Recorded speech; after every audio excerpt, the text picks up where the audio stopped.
मी माझ्या मोठ्या मुलाचे लग्न माझ्या नवऱ्याच्या मित्राच्या मुलीशी केले, तेव्हा लग्नाच्या रात्री घटस्फोटापर्यंत मजल गेली. मला राग आला. मी रागाच्या भरात माझ्या मोठ्या मुलाला घराबाहेर काढले आणि माझ्या दुसऱ्या मुलासोबत तिचे दुसरे लग्न लावले. पण माझ्या दुसऱ्या मुलानेही तिला लग्नाच्या रात्री घटस्फोट दिला. आता मात्र हे गुपित जाणून घेण्यासाठी मी माझ्या तिसऱ्या मुलासोबत तिचे लग्न लावून दिले आणि त्याच्या जागी मी स्वतः खोलीत गेले. पण मी खोलीत गेले आणि या सर्वांच्या मागचे कारण बघून माझ्या पायाखालची जमीनच सरकली. माझे नाव कुसुम.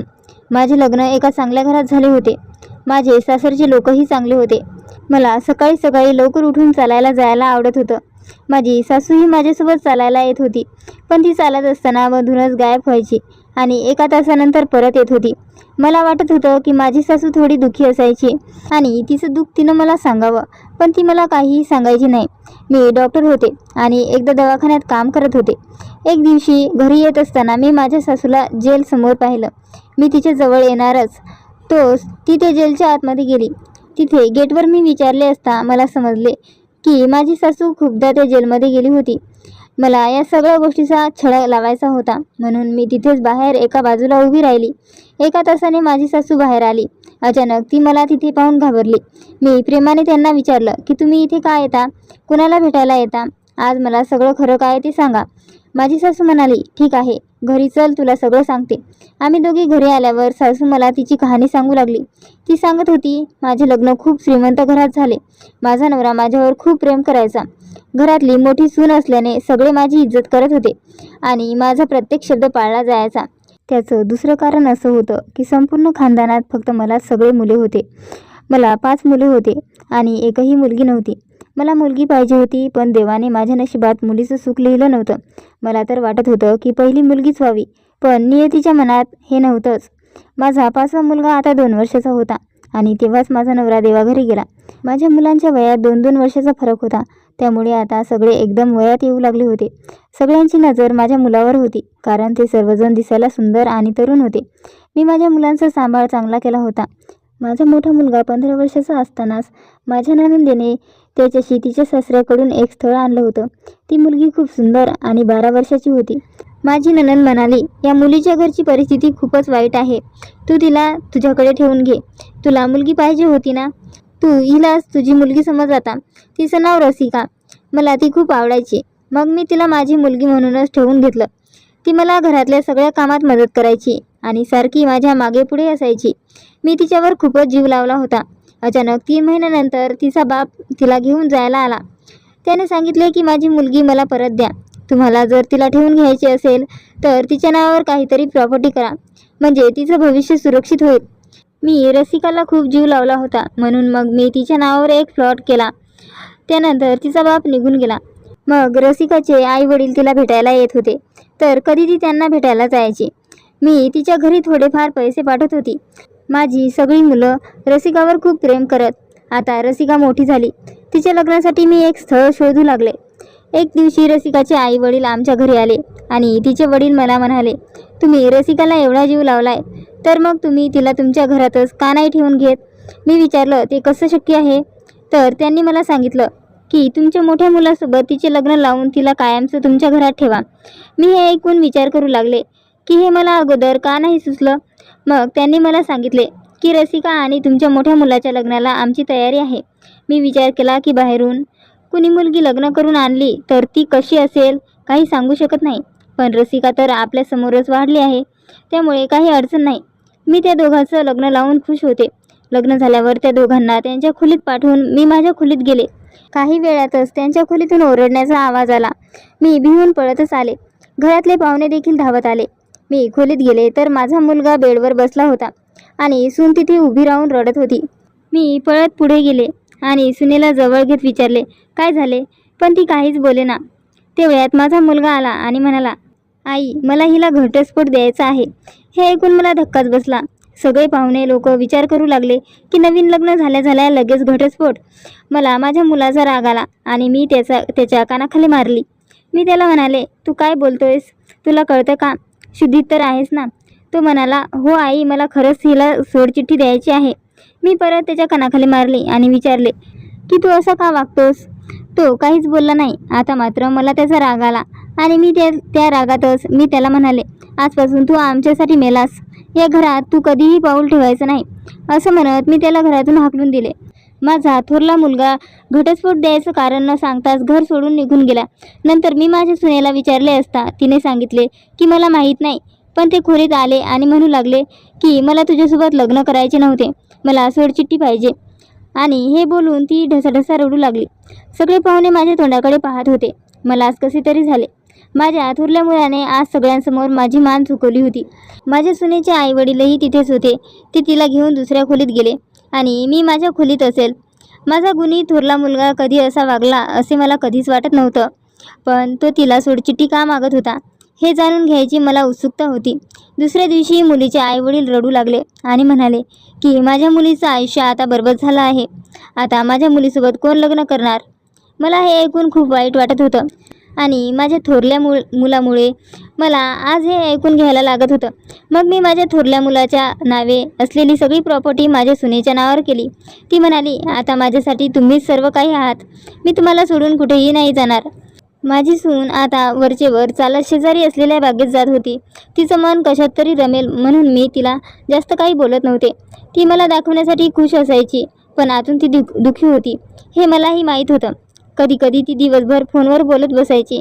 मी विचारलं तर सांगायची आईचा फोन आहे, तर कधी रडत बसायची. त्या दिवसात माझ्या धाकट्या मुलाचा अपघात झाला आणि तो देवाघरी गेला. एक मुलगा घर सोडून गेला तर दुसरा देवाघरी. माझी तर कंबरच मोडल्यासारखं झालं होतं. त्या दिवसात माझ्या सुनेने मला खूप साथ दिली म्हणून आम्ही दोघीही समाधानी होतो. काही दिवसांनी तिचे आईवडील आले आणि म्हणाले की तुमच्या दुसऱ्या मुलाशी हिचं लग्न करून द्या, म्हणजे तुम्हाला पण हिची कायमची सोबत मिळेल. मी माझ्या दुसऱ्या मुलाला याबद्दल सांगितलं, पण तो तयार होत नव्हता. मी त्याला माझी शपथ देऊन तयार केलं आणि तो कसाबसा या लग्नाला तयार झाला. माझी सून तर बिचारी मला म्हणाली, तुम्ही माझी आई आहात. तुम्ही एखाद्या गरीब मुलाशी जरी म्हणाल तरी मी लग्न करीन. त्या दोघांचं लग्न लावून मी आता सुखात होते की आता सर्व काही ठीक होईल. पण मी मनात सर्व काही ठीक व्हावं यासाठी प्रार्थना करत होते आणि मी माझ्या खोलीत आले आणि काही वेळातच ज्याची भीती होती ते घडलं. त्या खोलीतून ओरडण्याचा आवाज आला. मी धावतच त्या खोलीत गेले तर समोर पुन्हा तेच दृश्य मी पाहिलं जे या अगोदर पाहिलं होतं. माझ्या दुसऱ्या मुलाने सुद्धा लग्नाच्या पहिल्याच रात्री सोडचिठ्ठी देणार असल्याचे सांगितले. मी त्याला कारण विचारले, पण तो फक्त एवढंच बोलला की काही कारण नाही आणि तो स्वतःच घरातून निघून गेला. आता मात्र हे प्रकरण माझ्या बुद्धीच्या बाहेरचं होतं. असं काय कारण आहे की माझ्या सुनेला पुन्हा एकदा सोडचिठ्ठीला सामोरं जावं लागतंय. त्या बिचारीचं तर नशीबच खराब होतं आणि माझी पुन्हा एकदा सगळ्यांसमोर मान शरमेने खाली गेली. सगळे लोक म्हणू लागले की या घराला नजर लागली आहे. चांगल्या घरातली मुलं एकामागे एक घर सोडून निघून जात आहेत. आता मात्र मला थोडी शंका येऊ लागली की काही ना काही कारण तर असेलच ना, की ज्यामुळे माझ्या दुसऱ्या मुलानेही तिला सोडचिठ्ठी दिली. नक्की काय कारण होतं. चूक कुणाची होती, माझ्या मुलाची का माझ्या सुनेची. माझे तर डोके चालायचे बंद झाले. ही गोष्ट जितकी सोपी दिसते तितकी सोपी नव्हती. माझे 2 मुलगे घर सोडून गेले. एक देवाघरी गेला तर एक अंथरुणावर आहे. आता फक्त तिसरा मुलगा राहिला होता. विशेष म्हणजे माझी सून यावेळी सुद्धा तिच्या आईवडिलांसोबत गेली नाही, पण ती माझ्यासोबत असून सुद्धा माझ्यासोबत नसायची. ती कायम तिच्या खोलीत असायची. एकदा मी आजारी पडले तर माझ्या मुलासोबत मी दवाखान्यात गेले. तिथून येताना भूक लागली म्हणून मी त्याला घेऊन एका हॉटेलात आले. आम्ही आज जाणार तोच मी माझ्या थोरल्या मुलाला एका मुलीसोबत तिथे बसलेला बघितलं. त्या मुलीची पाठ आमच्याकडे असल्यामुळे मला तिचा चेहरा दिसला नाही. मी गुपचूप माझ्या मुलाला घेऊन एका कोपऱ्यातल्या टेबलावर जाऊन बसली. इतक्या लांब त्या दोघांचं बोलणं काही ऐकू येत नव्हतं, पण काहीतरी अडचण नक्कीच होती हे त्यांच्या एकंदरीत बोलण्यावरून समजत होतं. बाहेर जाताना त्या दोघांना मी बघितलं आणि मला जबर धक्काच बसला, कारण त्याच्यासोबत असलेली मुलगी अगदी माझ्या सुनेसारखी दिसत होती, पण तिने तोंड झाकून घेतलेलं होतं. मग मी विचार केला की माझी सून इथे कशी काय येईल. मी लगेच माझ्या घरातल्या कामवालीला फोन करून विचारले की रसिका घरात आहे का बघ जरा. तिने सांगितले की घरात तर रसिका नाही. आता मला माझ्या सुनेवर शंका होऊ लागली म्हणून मी तिच्यावर नजर ठेवायला सुरुवात केली. ती फक्त कधी कधी एकटीच बाहेर जायची. त्याच्या व्यतिरिक्त काही विशेष घडत नव्हतं. मग मी हळूहळू तिच्या मागे जाऊ लागली. एकदा तर मी तिला माझ्या दुसऱ्या मुलासोबत बागेत बघितलं आणि मला धक्काच बसला. ती लपून छपून त्याला भेटत होती. ती खरंच माझ्या दोन्ही मुलांना लपून भेटत होती, पण का आणि कशासाठी. त्या दोघांनी तर तिला सोडचिठ्ठी दिली होती ना. तरी मी तिला अनेकदा विचारत होती की सोडचिठ्ठीचं कारण काय, पण ती काही सांगत नव्हती. अखेर मी या सर्वांचं गुपित काय हे जाणून घ्यायचं ठरवलं आणि एक दिवस तिला विचारलं, रसिका, मी तुझं लग्न माझ्या तिसऱ्या मुलाशी करायचं ठरवलं आहे. तुला काही अडचण तर नाही ना? ती म्हणाली, मी तुम्हाला आई मानते. तुम्हाला जे योग्य वाटते ते तुम्ही करू शकता. मला फक्त हे जाणून घ्यायचं होतं की असे काय घडतंय, किंवा ती माझ्या मुलांना असं काय सांगते आहे की ज्यामुळे माझी मुलं तिला लग्नाच्या पहिल्याच रात्री सोडचिठ्ठी देत आहेत. आणि त्यासाठीच मी तिचं लग्न माझ्या तिसऱ्या मुलासोबत करत होती. मी लग्न ठरवलं. माझी सून आनंदी दिसत होती.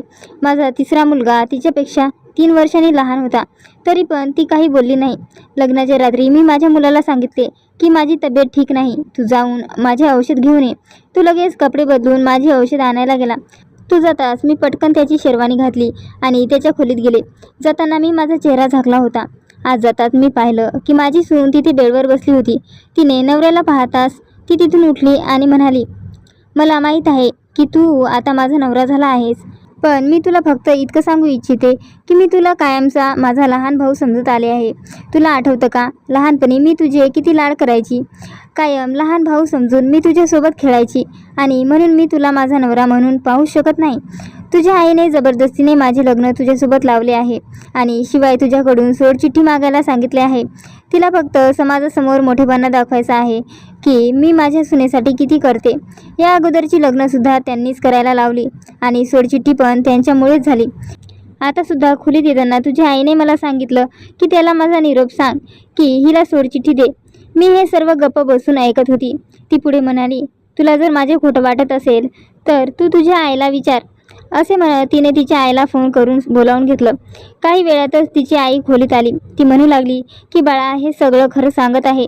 ती तुला नेहमी तिचा लहान भाऊ समजत होती. हिने तर तुझ्या आईला सुद्धा हेच सांगितलं होतं की लग्न नका लावू, पण तुझी आई तयार झाली नाही. माझी मुलगी तुला नवरा म्हणून कसं स्वीकार करेल? तूच विचार कर थोडा. हिचं एका दुसऱ्या मुलावर प्रेम आहे आणि तू जर हिला सोडचिठ्ठी दिलीस तर मी हिचं लग्न त्या मुलाशी लावून देईन. माझी सून आणि तिची आई यांना माहीत नव्हतं की त्यांच्यासमोर माझा मुलगा नसून मी आहे. रसिकाला वाटत होतं की माझा मुलगा आणि तिचा नवराच तिथे आहे. मला हे बघून आश्चर्य वाटले की ती किती सहजपणे सगळं खोटं बोलत होती आणि माझ्या मुलाकडून सोडचिठ्ठी घेत होती. त्यात तिला मदतीला तिची आईसुद्धा होती. आता माझी सहनशक्ती संपली आणि मी झाकलेला चेहरा त्यांच्यासमोर उघडला. मला पाहताच त्या दोघींच्या चेहऱ्यावरचा रंगच उडाला. आई, तुम्ही इथे? रसिका म्हणाली. तिची आई तर मला पाहून खूप घाबरली होती, कारण तिला मी येईन याची अपेक्षाच नव्हती. मी पुढे होत रसिकाच्या कानाखाली जोरदार वाजवली आणि म्हणाली, खबरदार, जर मला पुन्हा आई म्हणालीस तर तू इतक्या खालच्या पातळीची असशील असं मला स्वप्नातही वाटत नव्हतं. माझ्या विरुद्ध माझ्या मुलाचे कान भरलेस. तुझ्यामुळे मी माझ्या मुलांना घरातून हाकलून दिले. हे सगळं ऐकून तिची आई माझ्याजवळ येत माफी मागू लागली, पण मी तिलाही धक्का देऊन मागे सरकावले. आता मला सगळं कळलं होतं. त्यामुळे रसिकाने पटकन मला पकडून माझ्या तोंडावर हात ठेवला आणि मला एका खुर्चीवर बसवत तिने तिच्या आईला इशारा केला. मला एका खुर्चीवर बांधून माझ्या तोंडात बोळा कोंबला आणि म्हणाली, मला माफ करा सासूबाई, पण तुम्हाला आता सगळं कळालं आहे आणि त्यामुळेच तुम्हाला आता इथेच या खोलीत राहावं लागेल. मी ओरडण्याचा प्रयत्न केला, पण काही उपयोग झाला नाही. ती असं का करत होती मला काही सुचेना. तेवढ्यातच दारावर कोणीतरी टकटक केली. ती आमचे नातेवाईक होते. तिने तिथूनच विचारले, रसिका, काय झालं? सगळं ठीक आहे ना? हो हो, तुम्ही जाऊन आराम करा, रसिका तिला म्हणाली. काही वेळाने माझा मुलगा रसिकाला माझ्याबद्दल येऊन विचारत होता, पण तिने सांगितले की खोलीत असेल म्हणून तो तिथून निघून गेला. मी आता काहीच करू शकत नव्हते. मी बराच प्रयत्न केला मला त्यातून सोडवायचा, पण काही उपयोग झाला नाही. मला अडगळीच्या खोलीत आणून ठेवलं होतं. आता मला कसे तरी होत होतं. मला त्या खोलीत गुदमरल्यासारखं होत होतं. मला त्या खोलीत 3 दिवस ठेवण्यात आलं होतं. मला फक्त पाणी दिलं गेलं होतं. माझ्या पोटात अन्नाचा एकही कणही नव्हता. मी या 3 दिवसात थोडं करत सोडून घेण्याचा प्रयत्न करत होते. त्यामुळे ती गाठ थोडी ढिली झाली होती आणि मी एकदाची त्यातून सुटका करून घेतली. मी तशीच बसून होते. रसिका त्या खोलीत माझ्याजवळ येताच मी तिथलीच एक काठी घेऊन तिच्या डोक्यावर मारली आणि ती बेशुद्ध पडली. मी तिथून पळून बाहेर आली. माझा मुलगा मला शोधून शोधून थकला होता. मी जोरात त्याला हाक मारली तसा तो धावतच माझ्याजवळ आला. माझी अवस्था खूप बिकट झाली होती. मी त्याला सगळी हकीकत सांगितली आणि मी बेशुद्ध झाली. मला जाग आली तेव्हा मी दवाखान्यात होती. माझ्याजवळ माझी दोन्ही मुले उभी होती. मी त्यांना बघून खुश झाले. मला आता थोडं बरं वाटत होतं. मी रसिकाबद्दल विचारले असता सगळ्यात लहान असलेला माझा मुलगा बोलला, ती ती धोकेबाज मुलगी आणि तिचे आई वडील आता जेलमध्ये आहेत. माझ्या मुलाने मला सगळं सांगितलं की रसिकाचे आई आणि वडील पहिल्यापासून आपल्या प्रॉपर्टीवर डोळा ठेवून होते आणि तेवढ्यासाठीच त्यांनी त्यांच्या मुलीला आपल्याकडे पाठवले होते. रसिकाने जेव्हा माझ्या मोठ्या मुलासोबत लग्न केले तेव्हा त्याला हे सांगितले होते की मी तुमच्यासोबत लहानाची मोठी झाली आणि मी तुला नेहमी भावाच्या रूपात पाहिलं आहे. मी दुसऱ्या कुणावर प्रेम करते आणि शिवाय मी तुला नवरा म्हणून नाही बघत, त्यामुळे तुम्हाला सोडचिठी दे. असे करत तिला माझ्या सगळ्या मुलांना घरातून बाहेर काढत सगळ्या प्रॉपर्टीची तिला मालकीण व्हायचं होतं. एवढंच नाही तर ती माझ्या मुलांना भेटत होती आणि त्यांना माझ्या विरोधात सांगत होती की तुमच्या आईने तुम्हाला तिच्या प्रॉपर्टी आणि आयुष्यातून बाहेर काढले आहे. आता तुम्ही पण तिच्यासोबत नाते तोडून टाका आणि घरी येऊच नका. अशा पद्धतीने त्या तिघांनी मिळून माझ्या सुखी घराची दुर्दशा करून टाकली होती. मी तर तिला माझी मुलगी समजत होते, पण ती तर माझे घरच खायला निघाली होती. हे सगळं तिला तिच्या आई वडिलांनी शिकवलं होतं. आता ते तिघेही जेलमध्ये आहेत. त्या तिघांना आता त्यांच्या कर्माची शिक्षा मिळत होती. तर मित्रांनो, कशी वाटली आजची कथा? आवडली असेल तर प्लीज लाईक आणि शेअर करा. अशाच नवनवीन कथा ऐकण्यासाठी माझ्या चॅनलला सबस्क्राईब करा.